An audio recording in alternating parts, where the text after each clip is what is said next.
Coming out, and I believe some folks are watching from home. Tonight is our review of the hazardous mitigation plan for the town of Belchertown, and we've been working on it for quite a few months now together, and this is kind of the final review of it. And we have received some comments by email, and so Mimi will be looking at those and looking at for adding those into the plan as well. And so tonight we're going to give it over to Mimi Kaplan from the Pioneer Valley Planning Commission to review the plan.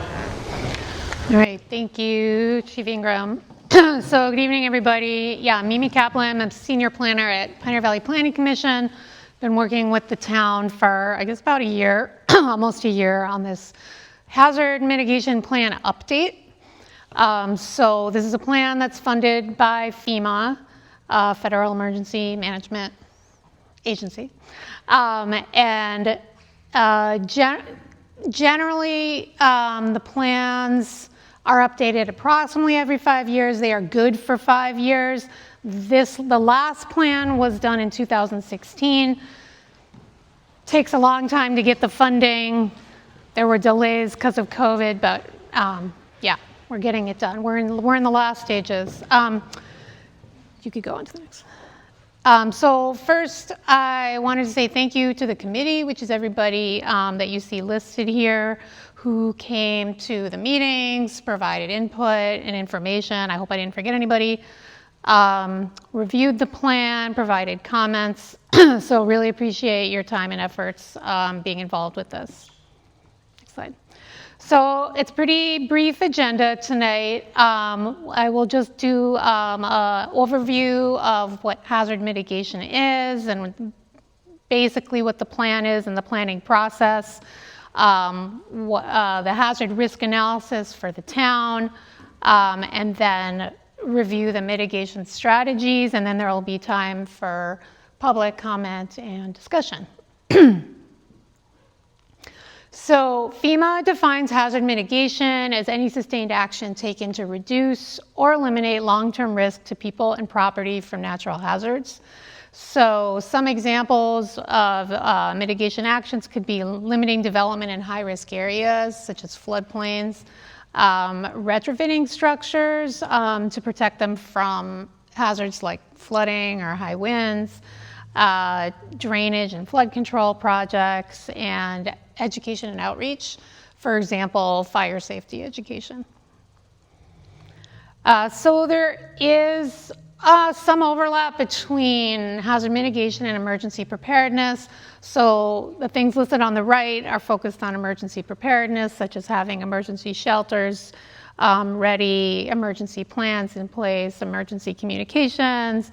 And then hazard mitigation is broader and encompasses things like, the bylaws, regulations, zoning, open space preservation, especially land that can absorb floodwaters. So I'm trying. Gotta read my notes. Education and outreach, as I mentioned before, and then infrastructure improvements. Next. So benefits of going through this process and updating the plan include that having an approved plan makes Belchertown eligible to apply for funding from FEMA. There are a few grants that are available. Unfortunately, the BRIC grant, the big one, is not available now. I don't know if that might change, but there are other hazard mitigation funding. There is hazard mitigation funding available once the plan is approved, that at least the town can apply for. So it also helps to identify cost-effective actions to reduce risk, helps communities prevent future losses, and save money on disasters. So FEMA estimates that every dollar spent on preparedness can save $6 in disaster losses. I've seen even higher figures than that. Makes communities more resilient to natural hazards and the impacts of climate change, and increases awareness of hazards and risks for residents. And a severe disaster could save lives. So the components of a hazard mitigation plan include identifying and describing the hazards that can affect Belchertown, identifying and mapping critical infrastructure. We have a map that shows the critical facilities overlaid over some of the hazard areas such as floodplains. Assessing the risk. So how can these hazards impact buildings, property, and residents, especially vulnerable populations? Assessing the town's mitigation capabilities. So that means, like, what does the town have in place currently to mitigate hazards effectively, such as financial capabilities, administrative capabilities, education and outreach, funding, like those types of things. Go back one more. Sorry. And then the last one is reviewing the previous mitigation strategies, assessing what was completed and what needs to be carried over to the new plan, and then identifying new mitigation strategies to implement based on what the priorities are. So the steps going through this process, the committee met 5 times. We had the first public meeting, 2 are required, so we had the first public meeting in the winter. I think it was early 2026. Sorry, we're in 2025, early 2025. I'm jumping ahead. PVPC, colleague and I completed the draft plan. After this public meeting tonight, I will incorporate any comments that we get from either email or tonight or after the meeting, and then submit the plan to MEMA. They review it. That can take a few months. And then they might request some revisions. If they do, they're usually very minimal. I make those, goes back to FEMA, same process. Then once FEMA approves the plan, the select board adopts the plan, and then the plan is good for 5 years, and the town could apply for funding. I'm going to actually just turn around and look at this one because it's too small on the little screen. So this is the hazard risk analysis that the committee went through this exercise and updated this table from the last plan. So looking at all of the hazards that are listed on the left, and then for each one assessing how big of an area would it most likely affect, what is the likely probability of future events, and that's based on how often these have happened previously, as well as the data that we have, and how the climate is changing and affecting the frequency of these events, as well as, in some cases, severity. And then impact, assessing what's the possible impact from minor, which would be like very little property damage, up to critical, where you would have, or even catastrophic. I don't think any are catastrophic. Yeah. Critical, where you could have injuries, possibly even deaths, and more property damage. And then based on those, the committee assigned each hazard a number from 1 to 5. Nothing is a 1, which would be very high risk. So the highest risk hazards they determined were floods, severe snow and ice storms, and invasive species. And then moderate risk were hurricane, tropical storms, severe thunderstorms, wind and microbursts, and drought, and extreme temperatures. And then, sorry, there's a little is there a mistake? No, there's not a mistake. Sorry, I fixed that. And then low risk were dam failure and wildfire and brush fire, and then very low risk, tornadoes and earthquakes. And of course, that's taking into account what's, it might possibly have a large impact, but if there's a very, very low probability of occurring, so taking it all into account. So climate change is affecting most of those hazards, not earthquakes, but as I mentioned, affecting the frequency and/or severity of hazards. So I just wanted to provide a little bit of projections of climate change impacts in Belchertown. These are from the Mass Climate Change Assessment from 2022. And the top graph shows the probability or the projection for the number of days over 90 degrees over time. And so the little red circle is showing that toward the end of the century, there could be 60 more days per year of days above 90 degrees. And then some of the other impacts to highlight are the 1% annual chance of river flood could be 3 times more likely to occur. There could be 65 fewer days below freezing, which can impact the prevalence of invasive species, can also impact infrastructure, and have some other negative effects. And then the historical 10% annual chance of a daily rainfall event of 2.6 to 4 inches could occur 4 times more frequently. That could even occur sooner because we have been seeing, we have been seeing more frequent heavy rainfall, heavy precipitation events.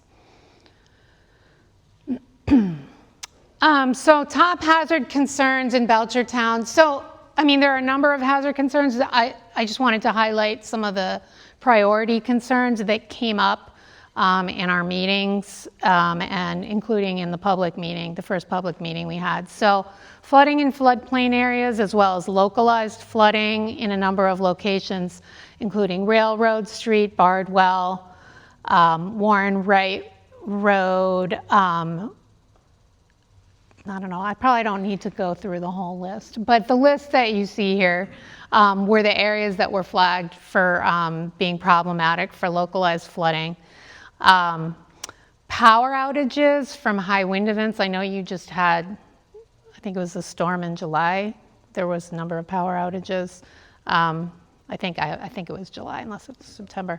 And also from snow and ice storms. Risk of wildfire increasing with more frequent and severe droughts. The impact of extreme heat on vulnerable populations, and well, on all residents, but especially vulnerable populations such as older residents. And then invasive species, both plant and insect, damaging property and ecosystems, and also in some cases increasing hazard risks, such as if you have more dead trees, you've got more of a wildfire risk, dead trees from insect infestations, et cetera. Next slide, please. I think this is another one I may have to look up, or I can look on here. So there was a lot of discussion looking at the previous mitigation strategies and deciding which to carry over, and a number of them were also revised in the process of carrying them over. So these are some of the previous strategies that the committee wanted to include in the update. So including implementing goals and strategies from the 2021 Open Space and Recreation Plan for protection of floodplains and other lands, purchasing more agricultural preservation restrictions, and partnering with National Grid to identify hazard trees in order to protect utility lines, especially on evacuation routes and locations where there's been repetitive outages, and identifying sources of funding for dam safety inspections for town-owned dams. And then a few more carried over. So accessing funding to replace the top priority culverts, and you can see that the committee also prioritized them on the right-hand side. So these next few are medium, were determined to be medium priority. Cross-referencing the zoning bylaws with the floodplain maps to determine if the uses in the floodplains are appropriate. Obtaining funding to install generators at those facilities that you see listed here, and I know there's been some progress on that. So then the rest of them are new. Linda LeDuc, the DPW director, had me add this replacing the culvert on North Street near intersection with Gulf Road, recently washed out. I think that was just a couple months ago. Increasing and continuing outreach to community members about options for cooling centers during episodes of extreme heat. And then outreach and education about problems with invasive species. So providing information to residents on what's invasive, what isn't, what should they plant, what shouldn't they, and then also techniques for eradicating invasive species. I mean, primarily plants. And then along with that, developing a comprehensive plan to manage invasive species. Oh, this one was carried over. Okay, so continuing to work with the mobile home residents in Sports Haven. So all of the homes that are there now are anchored to cement pads, but making sure that as people move out, that continues to happen, and that you know, when they move in, or if the homes are rebuilt, that they are anchored. Education and outreach to residents about drought conditions and any conservation measures. And then also outreach and education to homeowners about wildfire and protecting their homes, doing things like clearing debris, reducing risk from fires, and evaluating critical facilities for earthquake resistance, and consider seismic retrofitting for those that need it. I think that is, no, there might be one more. No, that was it, okay. So that was it for all of the mitigation strategies, and that's it for my presentation. So this is a public comment period. So any questions or comments about the plan, about your concerns about natural hazards, climate change, anything we should add to the plan can still happen. In my experience, when you replace culverts, they only allowed you to replace them in kind. Do they now allow you to replace them with climate change scenarios in place? In other words, can you, instead of putting a 24-inch culvert, can you put in, say, a 36 by 36 box culvert, because that's what's needed for the future? Yeah, I mean, I believe that's what the town's already doing. I mean, if you use funding from the Municipal Vulnerability Preparedness Program or Division of Ecological Restoration, and that's where a lot of the funding comes from, that's actually, I think it's required. You have to have, you know, meet stream crossing standards, Yeah. so allowing wildlife through, but also making sure that they're large enough for large amounts of precipitation. That's good. Yeah. Other questions?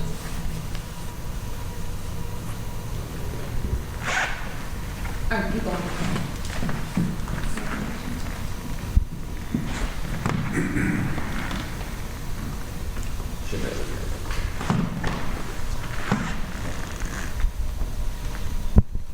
High interest.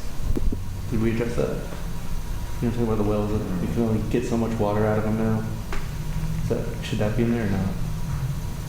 So, yeah, It's new. the state is looking at withdrawal permits for There you go. municipal water supply, and trying to reconcile the amount of water being drawn out of our water table with concerns over the levels of our water table due to drought. I don't know if, you do talk about drought in here. I don't know if we need to specifically mention, you know, withdrawal permits and having, you know, available drinking water. We could add that in. I did talk to the water director, Yeah. and he did mention that as Okay. being an issue, but I'm not sure how much I put in the plan about that. Yeah. So I could. Yeah, it wasn't on your slides, but I don't know if there was something embedded in the report itself. But Are you saying just to have it written in the drought section, or that there's an action item that we should be including? Well, the action item would be potable water. Well, I think there is, you may be aware of this, but the state is in the very, very early stages of evaluating the water source of the Kaplan Reservoir and how Yeah. surrounding communities can. So maybe it would be appropriate to have something about that in the plan. Because my understanding is things have to be identified in the plan to make them viable for grants, and maybe there's going to be a tie-in in the future, you know. Okay. The problem right now is the cost with tying into the Kaplan Reservoir for additional water sources out of reach for most communities. And I think that's why it's still being evaluated. But it would be worth putting something in there just so it's identified, you know. Okay. So, sure. That's- Yeah, because what he was saying was that it's not that you don't have adequate water supplies, it's this amount that you're able to withdraw. Correct. Like over time. Yeah. Yeah, they haven't had any issues, significant issues with the well levels. But the state is trying to be proactive on, you know, what's coming out of the ground for water. Right.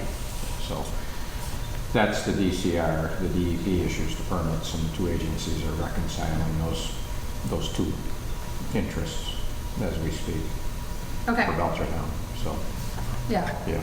So, but the action item should be specific about tying to Quabbin I think and so. accessing Quabbin. Yeah, you could, Water supply. I think we could mention the Quabbin connection as well as developing additional well fields. Might be a second option. Okay, I totally forgot that I'm supposed to be all off the same Along with that, what Dave said, I know that you had it briefly, and it was part of our discussions and drought preparedness and everything else, is to, because one of the main reasons that the state is looking into, please chime in if I'm wrong on this, is that private wells are not regulated. So the private wells, you can just draw as much water as you want, and it's no outside watering of your lawns. You can go on a rainy day and see a house owner doing it, homeowner doing it. So I don't recall how much we put education about drought in for fires and stuff like that, but have we put anything in there about people just paying attention? Yeah, that was one of the items, was education and outreach about drought and conservation measures. I know we did, but I thought it was more about fire than even private well owners. No, it's not that one, no, that Oh, one's okay. about drought. Okay. Yeah, there were two, one was about wildfire, one was about drought. So that would be good, No, but even yeah. getting homeowners to be conscious of using their water, Right. because everything's coming up saying that, or in a lot of instances. I think that's what I took that to mean, but we could add more language to it. Yeah, we just add things to it. Yeah. That helps, right? Yeah. Okay. Is that public? It's all private. That's what I thought. Any other Questions? Comments? Anything?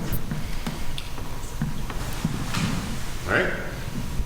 Well, that's our plan, and thank you all very much for coming and everybody partaking in the committee and getting it close to completion. So, thank you. All right, thank you. Let's see, I'll just